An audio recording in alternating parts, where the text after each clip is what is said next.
manufacturers. It's partly because RV makers were forced to shut down for a while in the early days of the pandemic. So what happened was the factory shut down for 45 days for all of these different brands, and the dealerships sold off of what their existing lot had. While new buyers are snapping up the RVs they can find at dealerships, not all of these RV converts are in for the long haul. Industry observers are expecting a strong used RV market to develop on the other side of the pandemic. In Austin, Texas, I'm Andy Euler for Marketplace. And I'm David Brancaccio. You're listening to the Marketplace Morning Report. From APM, American Public Media.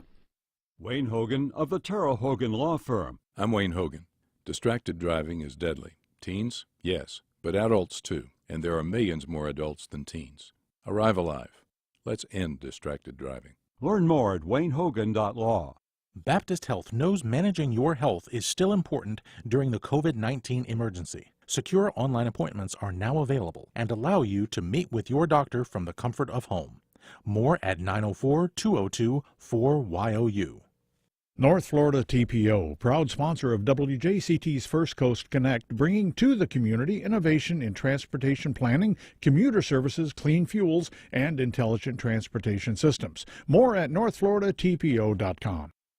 This is WJCT News 89.9 Jacksonville. Ahead in the next 5 minutes, live local news for the First Coast from the WJCT News team.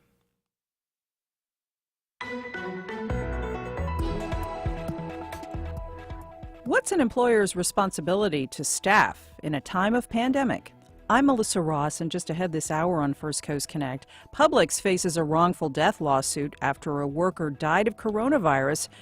He was told he could not wear a mask. This was in the early days of the pandemic.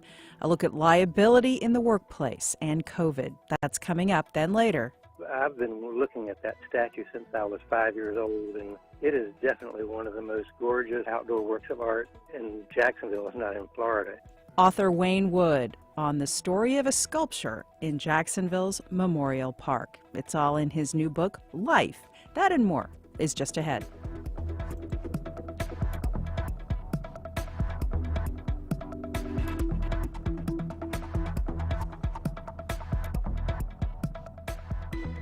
After the day's news. Live from NPR News, I'm Janine Herbst. The number of Americans filing for weekly unemployment claims rose 30,000 last week as the job market shows the pandemic continues to take a toll. 778,000 people filed for first-time unemployment claims, more than economists were expecting. Meanwhile, continuing claims, those who were already receiving benefits for at least 2 weeks, fell by 299,000.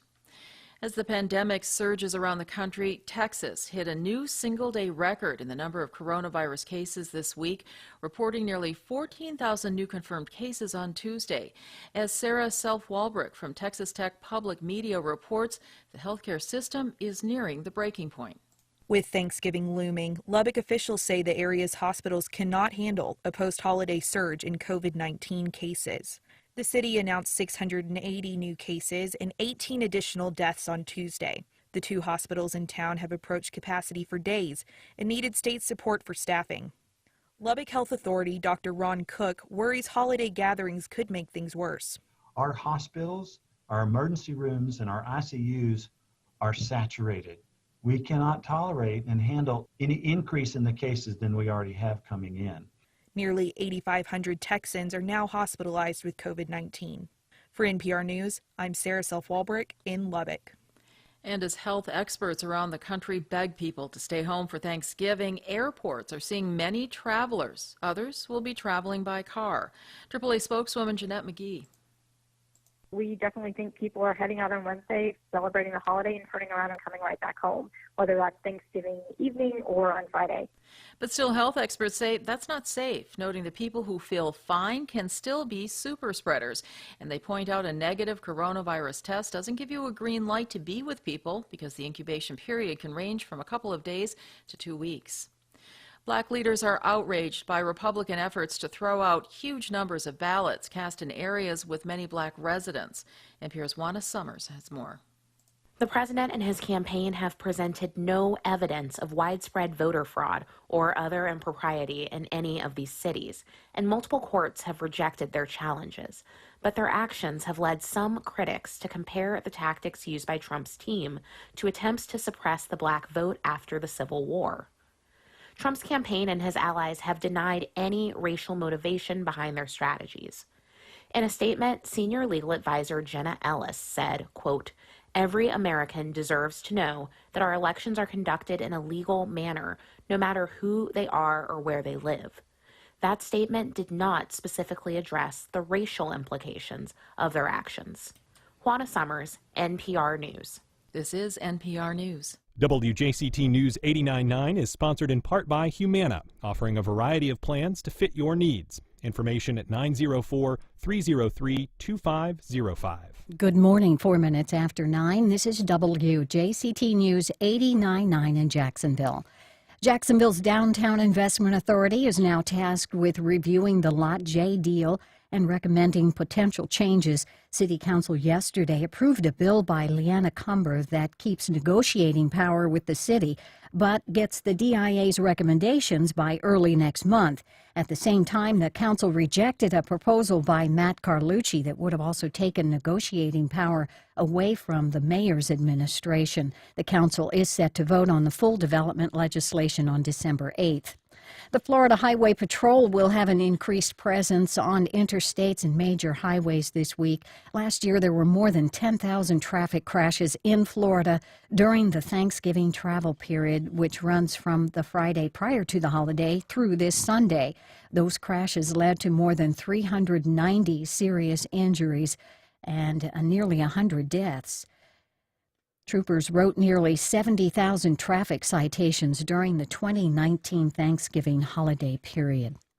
Right now at Jax Beach, the temperature is 71 degrees. It's going to be mostly sunny today in the upper 70s with a south wind about 10 miles per hour. Cloudy and low 60s tonight. Thanksgiving Day is going to be mostly sunny, just above 80 degrees with a light south wind. This is WJCT News. Support for NPR comes from NPR stations. Other contributors include WebRoot, offering home antivirus solutions for protecting personal devices against phishing and other cyber attacks while working remotely. Learn more about WebRoot, an open text company, at webroot.com.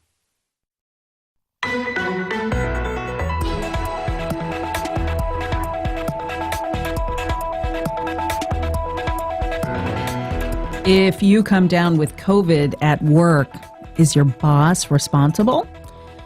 Good morning. We're live from Studio 5. I'm Melissa Ross, and this is First Coast Connect. Thanks for listening.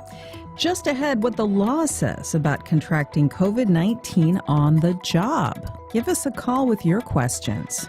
It's 549-2937 to join us. Then later, we're so excited to unveil our 2020 local holiday gift guide today. We'll tell you about it. But first this hour, the latest on the pandemic around Florida. The state added more than 8,500 newly confirmed infections Tuesday. That brings total caseload in the state to over 953,000 people. Cases are climbing in Duval County, too. Hundreds of new cases reported Tuesday alone. And the death toll is rising in Northeast Florida as well. One day before millions are expected to travel for Thanksgiving, despite the advice of public health experts. So we'll say it once again.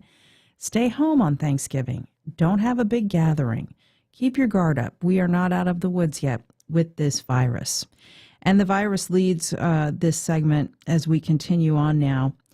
We want to tell you about an important story. The family of a Publix employee who died after contracting coronavirus at work is now suing the Florida company. Back in March, as the virus was first spreading across the country, 70-year-old Publix deli worker Gerardo Gutierrez asked his employer, Publix, whether he could wear a face covering at his South Beach store. But he was denied, his complaint says, his family's complaint. Gutierrez died a month later in April of coronavirus. By then, the grocery chain had started requiring employees to wear masks, but it was too late for him. Now, Publix hasn't commented on this lawsuit, but employment attorneys have a lot to say about this issue. What are an employer's responsibilities to their staff in a time of pandemic? Tyler White is an employment attorney and principal at Jackson Lewis, and he's on the line. Tyler, good to talk to you once again. Good morning. Good to talk to you, Melissa. Thanks for having me. And here's our question to callers. What is the scope of your employer's responsibilities to your health and safety in this time of pandemic? What are your questions for employment attorney Tyler White of Jackson Lewis? Call us up now, 549-2937. Emails to firstcoastconnect@wjct.org, tweets to @MelissaInJax, and our Facebook page is open too.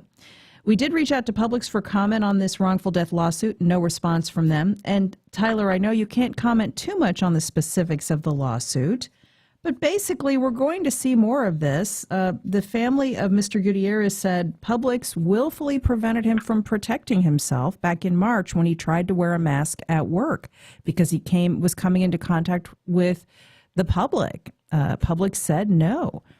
Is Publix liable here? What do you think the ruling might end up being?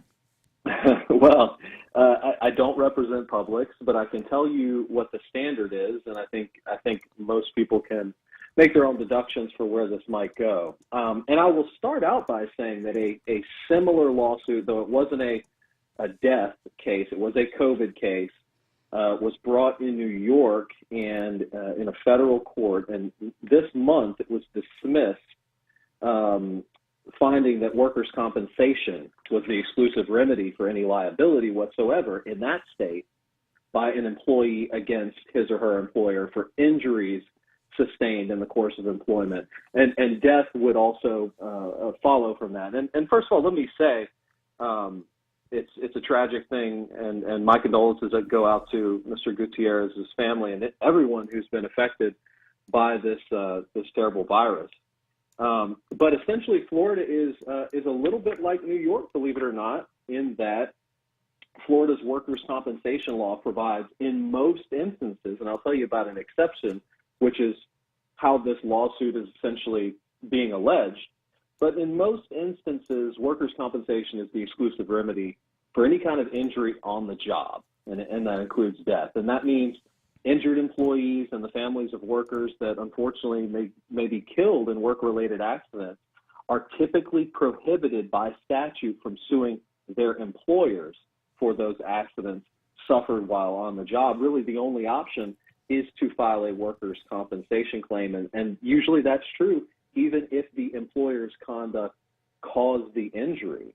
Now, the exception to that rule, which I believe is kind of how we arrived at this lawsuit, is if the employer doesn't have workers' comp insurance, which is an unusual situation. But the real exception here is if the employer's negligent conduct is considered intentional, then workers' compensation is not the exclusive remedy. So it's really difficult to prove.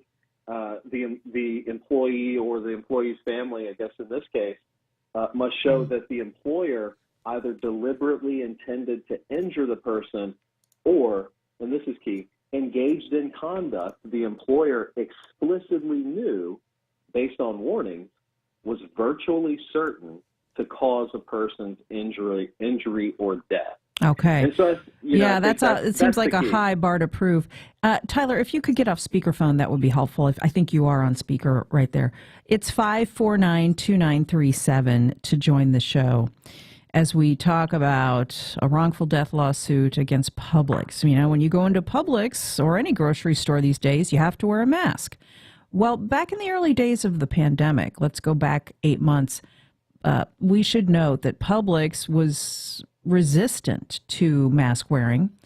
We did a story in March with a Publix worker here in Jacksonville who went on the air with us and said, I've asked repeatedly if I can wear a mask and I've been told no, I don't feel safe at work. A week or so after that, Publix changed their policy on masks. I think public pressure did make somewhat of a difference, and other retailers quickly followed suit. And as we talk about this case of Mr. Gutierrez in South Florida, he was asking to wear a mask at about the same time, early mid-March. He got sick. He died. He was 70 years old, working in a Publix deli. The corporate leadership decided to mandate mask wearing chain-wide in April. It was too late for him. And as we talk about what Tyler is saying is a very high bar for proving gross negligence on the part of an employer, we want your questions. It's 549-2937. And Tyler, let me follow up and explain, or have you explain, that this whole issue of workplace liability is what is holding up COVID relief legislation in Congress.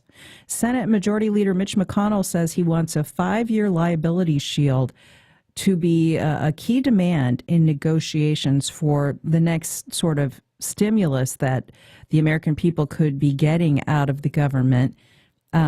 Basically saying that businesses need wide-ranging protections from civil liability for harm, including deaths, that their actions may or may not have caused in this pandemic. And so there are a lot of legal niceties to this, but this is also a big political football right now. We are being held up as Americans from relief for the millions that are unemployed out there because Congress is arguing over how protected employers should be. What are your thoughts about this as an employment attorney? Well, I think obviously anytime relief to people who need it is held up is very unfortunate, to say the least. But I think the key to these type of lawsuits, and you know, going back to what you were originally talking about with respect to the timing of this particular incident, I think the key is going to be, what did the employer know about the virus and when did it know it? So, for example, what steps was the employer taking to protect its employees at the time? And you know, I did a little backwards research here in preparation for today, and actually, it looks like the CDC made the recommendation that citizens should wear non-medical cloth masks when it is essential in public places on April 3rd, and that recommendation may be something that's key to these type of lawsuits. For example, if that recommendation came out on April 3rd and employers, you know, after that point were refusing to, you know, allow their employees to wear masks, and I must make note, I don't know if that's actually the case with Publix. I understand the allegation. But in any case, I think that's a little bit of a different issue, because then ignoring the actual guidance, the medical guidance that had come out, because remember, there was some confusion early on, and perhaps that's the reason for the holdup on the legislation, is that the confusion early on about the virus and how you protect employees from the virus could result in liability for employers. But I agree with you. Certainly, at the end of the day, people need relief and they need to get it. Yeah, it is unfortunate that this is happening. And so how closely do you think this Publix lawsuit will be watched? It is getting national publicity. It seems to be something of a flashpoint already. It is. I mean, I think that a lot of these lawsuits are being examined. Another one was filed in California, and I'm not sure of the status of that one right now. But so these are being filed right now. And in states like Florida, where you have the workers' compensation as the exclusive remedy, my opinion is a lot of these lawsuits, from at least the early phases of the virus, so for example, pre-April 3rd, let's use that, those are going to have a hard time showing that the employer knew that not allowing a mask, for example, was virtually certain to cause death or injury. And I think those lawsuits are going to have some difficulties and some hurdles to face, even getting in front of a jury, because they may be dismissed at a very early stage. It's also, I would think it would be very difficult to prove where you got the virus. That is a part of it, although I think in some cases, for example, if you work next to someone who tested positive, and then you can show you tested positive only days later, it's not that there would be a presumption, but from a workers' compensation standpoint, it may be that an insurer would accept that, but it really just depends on the workers' compensation carrier. It's 549-2937 as we speak with employment attorney Tyler White. He's principal at the Jackson Lewis firm. Are you worried about getting COVID at your job? What are your questions about this? 549-2937. Meanwhile, lots of tweets and emails. Here's one from Kelsey Tyler. She says, my mother is a nurse and was recently diagnosed with COVID-19. She believes she and other nurses were exposed because the hospital she works for and the doctor she works under refused to test all of the incoming patients. They've mandated that she come back to work and told her she will be working with the other positive nurses and patients.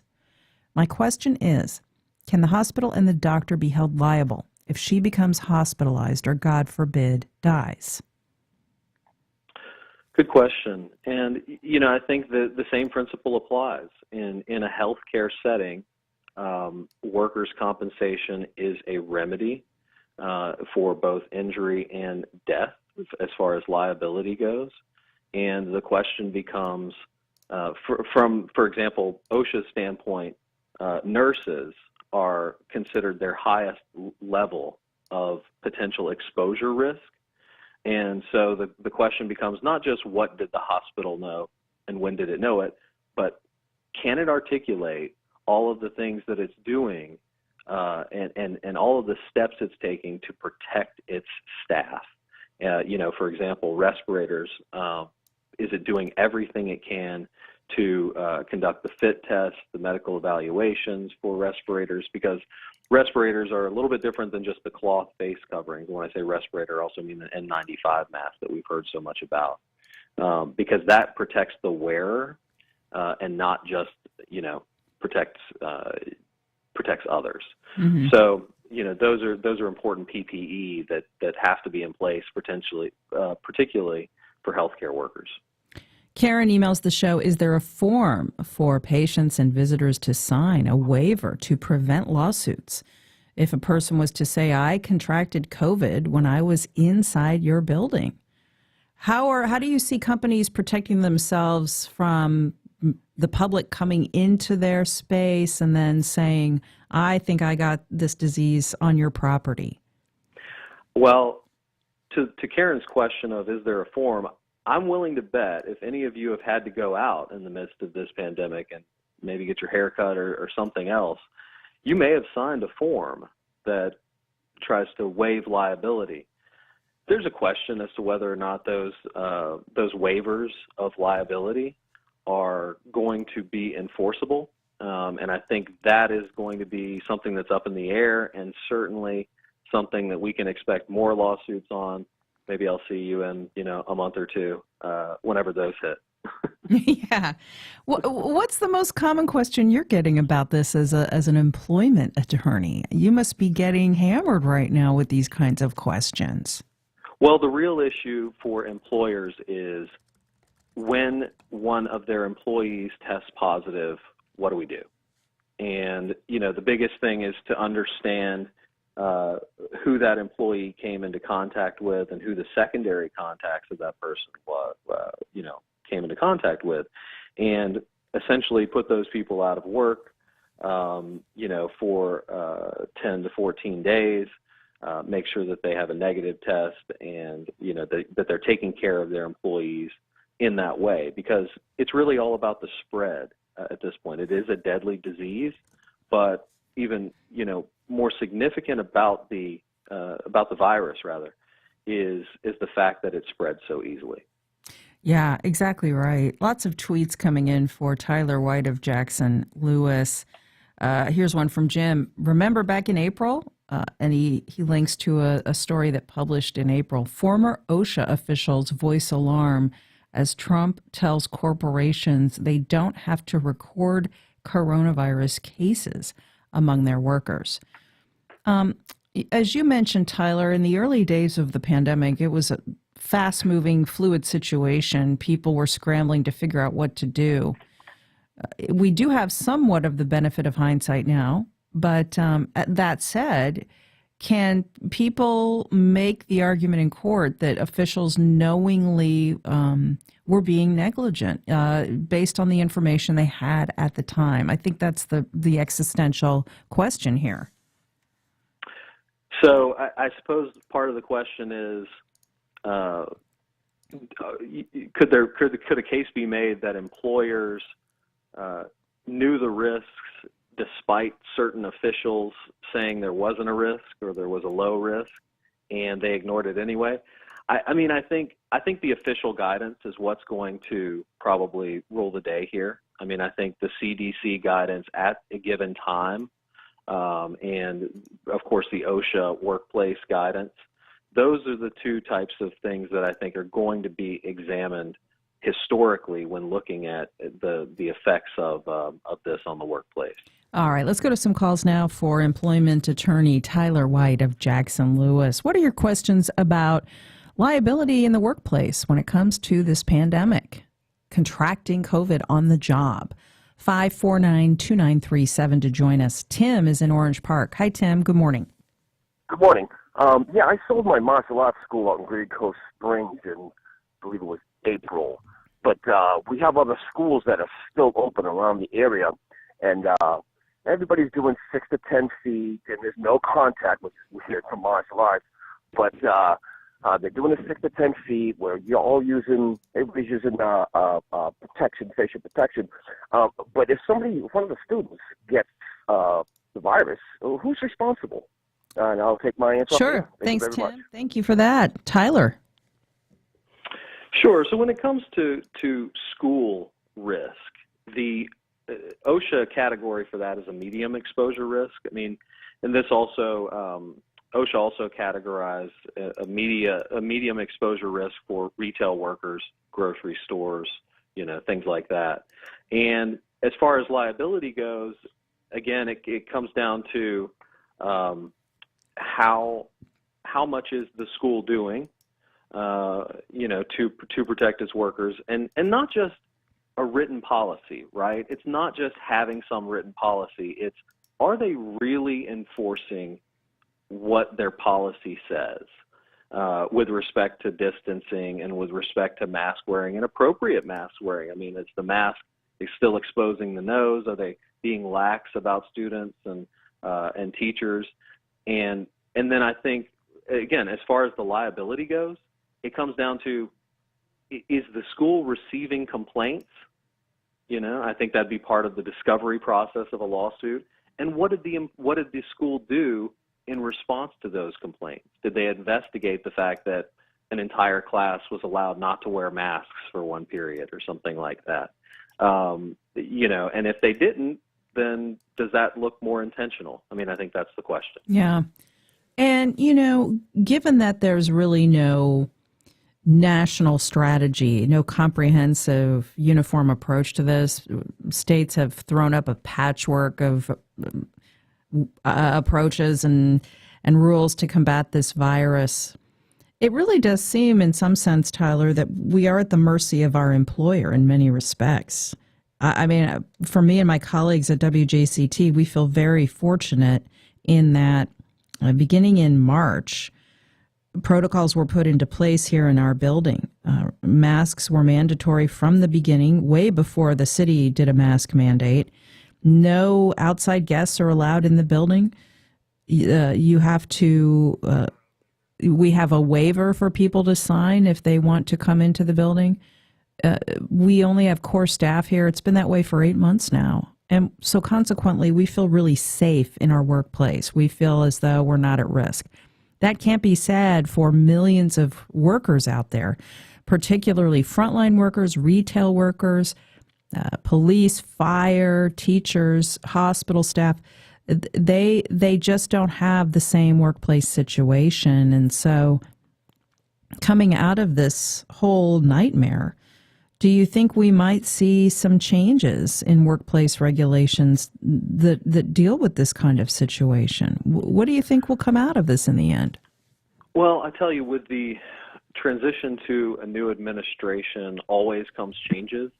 However, if you look at what President-elect Biden has said he's going to do in his first 100 days, not only is it probably incredibly ambitious, I don't know if he'll be able to accomplish it all in 100 days.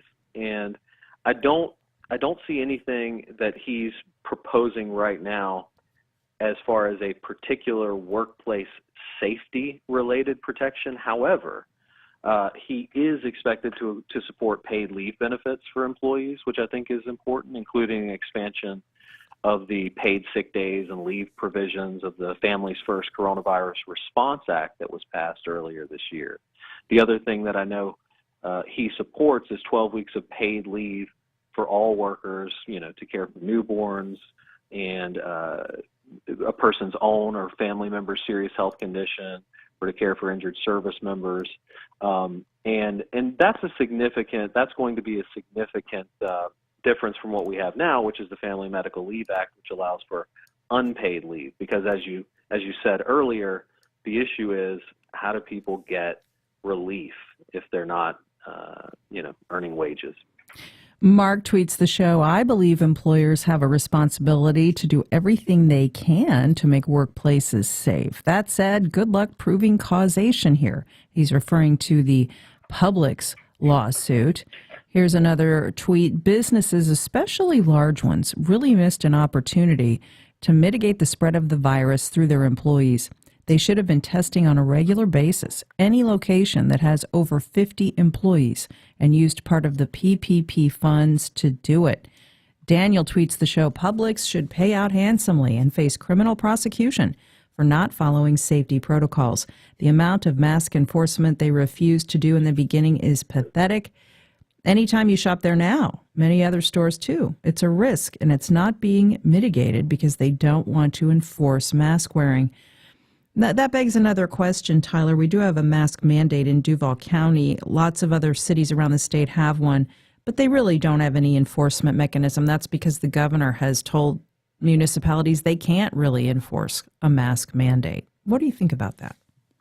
Well, I think you're right. I mean, it's a mask mandate, but at the end of the day, isn't it really just a mask recommendation? Yeah.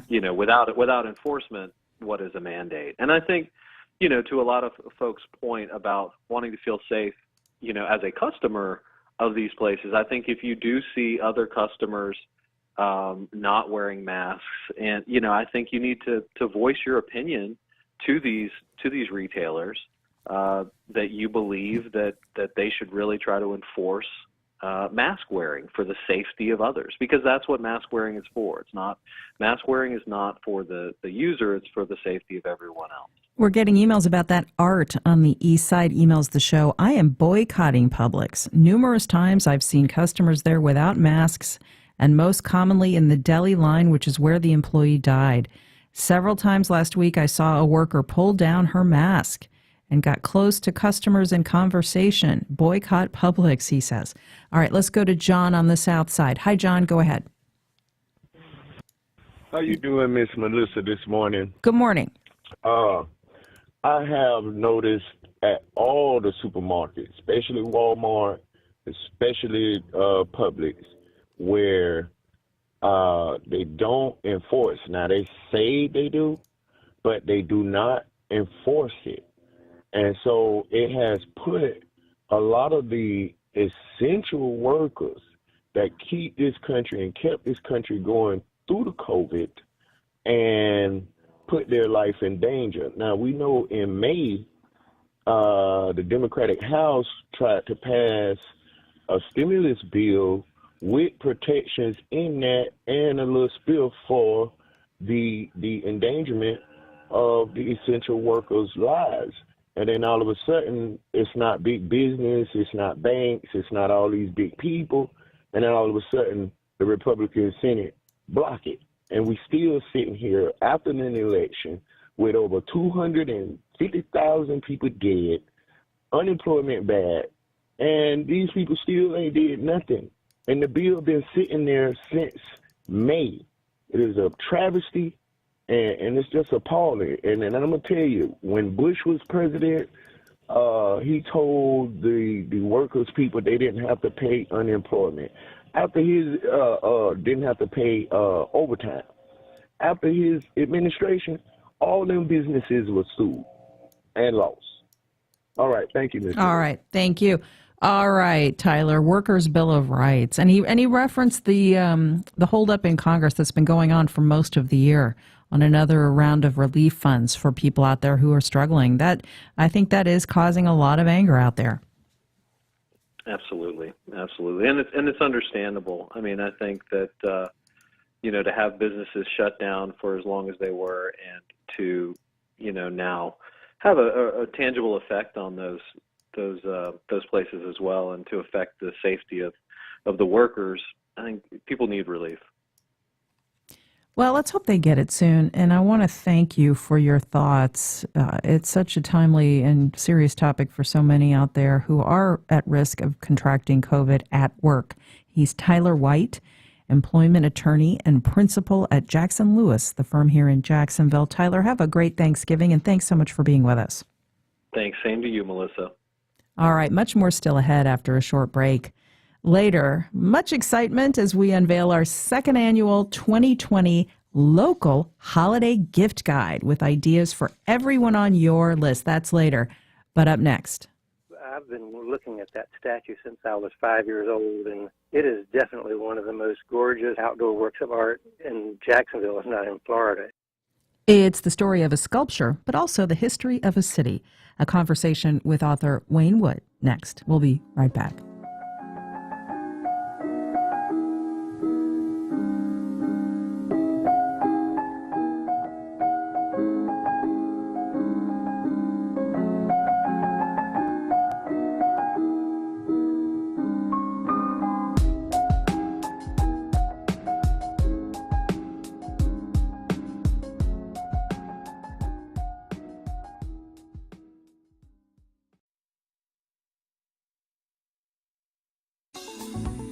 It's the biggest stories affecting the Sunshine State. Hi, I'm Melissa Ross. And I'm Tom Hudson. Join us Friday for the Florida Roundup. Each week at noon, we interview newsmakers and people from across the state discussing the stories and issues that affect your life. What's driving the conversation in Florida? Join the conversation on the Florida Roundup. Every Friday at noon on WJCT News 89.9.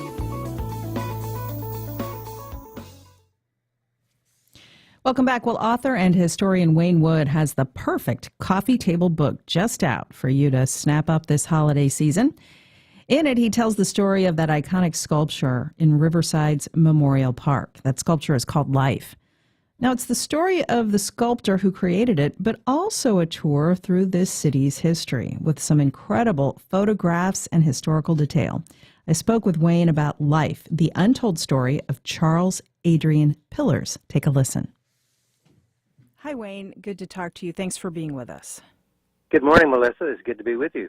You are such a prolific author, so it's no surprise you're out with a landmark new book. It's exciting to talk to you about this. It's called Life, the Untold Story of Charles Adrian Pillars. And what's cool about this is that you're going to educate us about this man. He is the guy who created that gorgeous sculpture in Memorial Park in Riverside. Many of us have walked by that beautiful piece of art many times, but we didn't know the story of the man. So tell us about Pillars. Who was he? Well, that was the question that got this book started in the beginning, and that I've been looking at that statue since I was 5 years old, and like many other people who appreciate art, it is definitely one of the most gorgeous outdoor works of art in Jacksonville, if not in Florida. It is a fabulous, iconic work of bronze sculpture. And everybody knows it. You know, it's the logo of several different organizations. It's been used many times as an image to represent Jacksonville.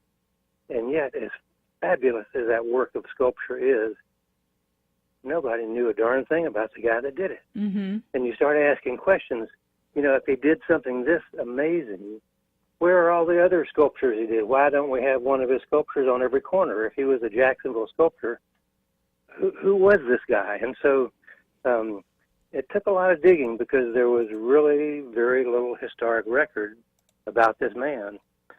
Luckily, two of his daughters were still alive when I started on this book nearly 10 years ago. They've now passed away. They were in their 90s. But they had some interesting anecdotes and some stories, but they were, not in their prime, and so there was a lot of murkiness about who this man was and where he came from. It turns out he came from the Midwest. He was from rural Illinois, and as a young man, he showed talent as a sculptor and went to Chicago to apprentice with one of the foremost sculptors of the day, Lorado Taft. And that just happened to coincide with the coming of the great 1893 Chicago World's Fair, which was called the World's Columbian Exposition. And this was a mecca for sculptors all over the world to come and help to build the World's Fair with the fabulous palatial buildings that made up the Great White City. Sculpture was everywhere. And so he got to do some of the work on some of the sculptors for the fair, but also he got to work with some of the greatest sculptors in the world. For example, Daniel Chester French, who later went on to design the Lincoln Memorial, and Edward Potter, who was one of the foremost equestrian sculptors of the day. And so it turns out that he got to sculpt the head of the giant colossus that was out in the middle of the lagoon. If any of your listeners have ever read The Devil in the White City, the book about the World's Fair, they know some of the fabulous panorama that this World's Fair was. It changed the whole culture of America because it had so many innovations in it. So it was a huge deal for its time. Yeah. And so they had the coldest winter in the history of Chicago. Pillars hated the cold, so he had the idea that he would come to Florida where it was warm, and he would not only come to Florida, but he would come to the biggest city in Florida, Jacksonville, where they would be welcoming him with open arms. And he did. He came to Jacksonville, and he got here and looked around, and they said, "Sculpture? What would you do with that? Why would you want to have sculpture? We don't do that down here." And so he was going to bring some sophistication to Jacksonville then. But it wasn't terribly receptive to it, and so he began his many years of struggle to awaken Jacksonville to the wonders of culture. And he did get several small commissions, but he struggled throughout his life. He did do two large sculptures that were placed in the Capitol Rotunda in Washington, D.C., representing Florida, and that plus the great life sculpture that he did in the 1920s were his greatest work. But the whole appeal of this story is he was a complicated, very troubled man in so many ways, and yet he touched so many people around him during this time. This story includes the Great Fire of Jacksonville. He was in it. It includes the World War I, the Great Flu Epidemic of 1918, the Roaring '20s, the Great Depression. There are so many historical events that happened in Jacksonville that he was part of, and he knew all of these great characters who became part of Jacksonville. So quickly the book became a story about what Jacksonville was really like, who were the people, what was it like during this time from the 1890s to the 1930s when he was here. Yeah. So we're going back in time a century and a little more to get into the impact that Pillars had on this city. But as I look at the cover of your book, it culminated, of course, with the unveiling in 1924 of the life sculpture in Memorial Park, which is an incredible work of art with the globe and then the figure of the man atop the globe. There's a lot of movement and dynamism to this bronze piece. It's so striking. What was he trying to say with this piece? You hit the nail on the head there. It is a very striking and complicated sculpture. It was originated by the Rotary Club after World War I, the Great War as they called it, to be a memorial for all the soldiers who died in the World War. and he had a great deal of difficulty coming up with the right image, and the story tells some of that. How, for example, Mrs. Cummer, later famous for the Cummer Museum, was very strategic in pushing his buttons to get him to do the greatest work he'd ever done. But the sculpture itself is two parts. There is a winged youth rising above a globe, and the globe on the bottom is a swirling vortex with people caught up in the swirling waves, and it's metaphorically representing the troubles of war, the chaos, the cruelty, and the devastation of war in the bottom globe, with all of these poor, helpless people caught up in the maelstrom. And then on top, this winged youth with a laurel wreath and an olive branch rise above the swirling chaos and give hope to light the world for the future, and in doing so memorializes all those who died in the war. But the fact is, it's very realistic. When it was first unveiled, everyone gasped. It was a nude young male man, figure, very, very, very well built on top of this globe. But yet, in his realism, the globe down below is very abstract, and so it's this combination of very complex images and thoughts. And not everyone who sees it realizes it at first, but the more you study it, the more you realize it's not just a genius way of memorializing deceased soldiers and giving hope to the world, but it's an engineering marvel in that this huge 20-foot statue, the winged man is standing on one toe, balanced with his silhouette against the great St. Johns River and in the beautiful memorial park in front of him. So when we walk by the sculpture today, all of the themes he was hitting on, they kind of seem relevant today, 100 years later, as we try to get through this challenging time of our pandemic, the recession, and look ahead to the new, the decade that's unfurling in front of us. We all need winged hope rising above the chaos that we're now facing to give us encouragement to go on.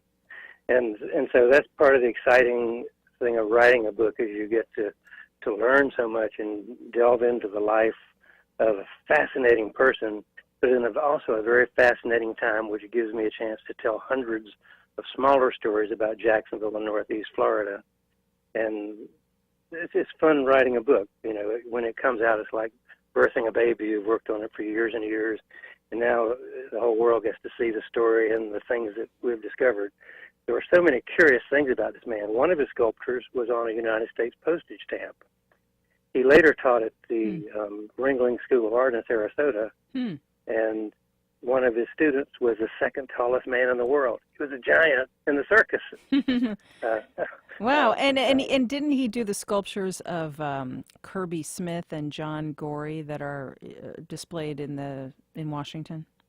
Those are in the United States Capitol, although General Kirby Smith that's been removed from the Capitol Rotunda because he's a Confederate general. Yeah, but he was very famous on the world stage, and yet his life is tragic, up and down of tumult and failure and success and poverty. So it's a neat story. That was what drew me into writing a book about him, because rarely do you get a chance to write a novel like history book, to combine the two. So it's meticulously researched. There are thousands of footnotes at the end, and yet it is a story that it would be enjoyable for someone who just wanted to read a great rollicking novel. So it's a history book. It's a story of Jacksonville. It's a story of our greatest artist and certainly our greatest work of art. The book is published by the Jacksonville Historical Society, and it goes on sale now. It's just come out. It can be purchased at the usual bookstores, Chamblin's and San Marco Bookstore, and also it can be purchased online through the Jacksonville Historical Society website, www.jackshistory.org. It's $49.95. And I have to say, we planned this to come out just a month before the holidays, so that it may be, hopefully, one of the most popular holiday gifts Sure. on your shopping list. It's a perfect coffee table book for your friend, your neighbor, your family. We are adding it to our holiday gift guide too. So come and check it out. Pick up your copy of Life, the Untold Story of Charles Adrian Pillars. As Wayne said, all proceeds go to the Jacksonville Historical Society. Wayne, you've done it again, and it's so good to hear your voice. Thanks so much for sharing this with us. It's really fascinating. Thanks for having me, Melissa. It's always a pleasure. Again, you can pick that book up at jackshistory.org or at your local bookstore. And when we come back, we've got some positive news and notes for your Wednesday, including our new holiday gift guide. That's in just a few minutes. Keep listening. We'll be right back.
Conductor Thomas Wilkins returns to Jacksonville to lead the symphony in Tchaikovsky's beautiful Serenade for Strings. Written in the model of his great idol Mozart, the Serenade for Strings is still filled with Tchaikovsky's hallmark romanticism.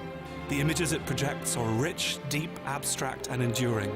The program also features Poulenc's wonderful Sinfonietta, December 4th and 5th in physically distanced Jacoby Symphony Hall. For tickets and information, visit jacksymphony.org.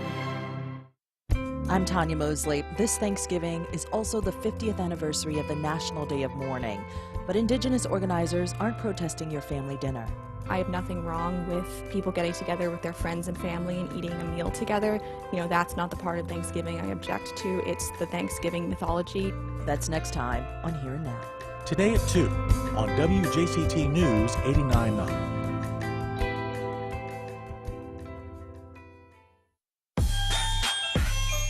Black Friday is not going to be the same this year. Hard to know, though, what exactly it is going to be. We have scaled back on the stock just to be on the safe side. We'd rather have too little than too much. How retailers are confronting the holiday shopping uncertainty next time on Marketplace. Tonight at 6 here on WJCT News 89.9.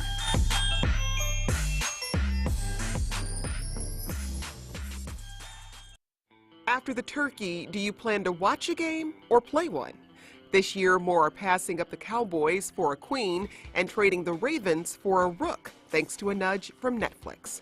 I can control it. I can dominate it. And it's predictable. Chess is having a moment. I'm Jen White. See the whole board next time on 1A. Today, starting at 10 on WJCT News 89.9. Welcome back. Well, are you looking forward to some turkey, pumpkin pie, and a safe holiday gathering? We are too. After an incredibly challenging year, there is still much to be thankful for. So we're going to round up some positive news and notes from the week for your enjoyment on this Thanksgiving Eve. No gravy required to dive right in. It's our What's Good Wednesdays. And now we're going to kick it off with our salute to buying local. Yes, local. It's the season for giving. So this year, when you share gifts, try to support local businesses when you do your holiday shopping. We are here to help. We made a list, we checked it twice, and we scoured the First Coast for great ideas for everyone on your list, naughty and nice. Yes, that's right. Our 2020 local holiday gift guide is live right now at wjct.org. You can check it out online through Christmas Day. And if you don't want to go physically shopping into stores in this pandemic, you can access virtually every one of these items online as well. So happy shopping. Thanks so much to our intern, Catherine Hobbs, who pulled together this amazing guide with a little input from Heather Schatz and myself. Thanks to Heather's husband and kids for being patient and not eating all the edible items until she took pictures of them first. Okay, other news from the week. We've got an item on our gift guide list that involves your fur babies. Yes, Animal Care and Protective Services volunteers are running a Secret Santa for adoptable pets. You can adopt a pet like you would adopt a child during the holidays, but instead of buying toys for the child, you buy treats and toys for the dog or cat in the shelter. I spoke about it with Jennifer Walter, Division Chief of Animal Care and Protective Services. Those in the community that want to take part and be a Secret Santa can either choose a pet that they see on our website that kind of catches their eye. They can ask to be assigned a specific pet, or they can just send a gift addressed to Secret Santa, and we'll choose a pet in the shelter that hasn't received a gift yet. So COVID has changed Secret Santa a little bit. So this year, instead of doing in-person pet delivery gifts, instead, we are videoing and taking photos of the pets unwrapping those gifts. So there's actually a Facebook page called Santa's Elves, Secret Santa to benefit Jack's ACPS, and our elves will post videos and photos of the animals opening and playing with their gifts on there. It's a great way for the members of the community that have done the shopping for the pets to get to know the personality of the pet, and of course, fostering and adopting is always one of the positive outcomes for this type of event. So check that out. And here's another cool item that caught our eye this week.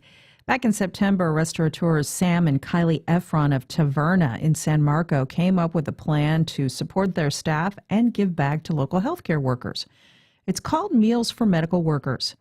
Every $10 they raise through a GoFundMe account provides a handcrafted meal to a Baptist Health employee and additional shifts for their staff. The local baseball league, the CBC Riverhawks, kicked in $1,400 for this. Last Saturday, they made their first drop-off of 140 meals to the hardworking frontline healthcare workers at Baptist Health. Very nice to see that. Well, do you enjoy scribbling rhymed verse in your Moleskine journal? Tired of your unrecognized genius not being shared with the world? You want to contact then local charity Hope at Hand. They provide therapeutic poetry lessons for at-risk kids. They're inviting poets to submit original poems to them around the concept of convergence. Poems must be a maximum of 20 lines. You can't put in any profanity. Keep it clean, people. Just submit your poem via email to sydney@hopeathand.org by December 4th. The top 5 poems will be displayed in the new year. They'll be judged by the North Florida Poetry Hub. We want to give a shout out to the city of Brunswick, Georgia. They just opened a new outreach center to help homeowners impacted by Hurricane Irma. Yes, Irma. People still suffering from that. The Homeowner Rehabilitation and Reconstruction Program will offer free repairs for homeowners in the 31520 zip code in Brunswick if you still have home damage from the storm. That zip code apparently is one of Georgia's 3 most impacted and distressed areas, so that is much needed. And finally, some great news from here at WJCT. The Charlie Brown Christmas special will air for free on broadcast TV this year, right here on WJCT Public Television. PBS has teamed up with Apple TV to share a Charlie Brown Christmas, just like they did with a Charlie Brown Thanksgiving. Now, there was some worry that these classics might not air on broadcast TV this year because Apple did get the rights and the Halloween special didn't air in October. But the rest of the holiday tradition has been saved. So be sure to tune in Sunday night, December 13th at 7:30 p.m. on WJCT TV 1, 7.1 for a Charlie Brown Christmas. It will also air on Comcast 8 and Channel 440. PBS Kids will broadcast it on WJCT TV 7.3. Lots of places to watch. That forlorn Charlie Brown Christmas tree is part of all of our childhoods, so it's beyond great to see it on our TVs once again this season. And if you've got a tasty item you'd like us to add to our weekly menu, drop us a line and check out our What's Good Wednesdays e-newsletter online and subscribe. That's our show. Thanks for listening today, and thanks to all of our guests and callers. Our producer is Heather Schatz. Josh Torres is show director. Brady Corum is running the board today, though. Our news director is Jessica Palumbo, and Bill Bortsfield is our digital editor. And thanks to our interns this semester, Catherine Hobbs and Patrick Canton. Keep those emails coming. Send that feedback to firstcoastconnect@wjct.org. I'm Melissa Ross. We'll be off tomorrow and Friday, back Monday. Have a safe and happy Thanksgiving holiday.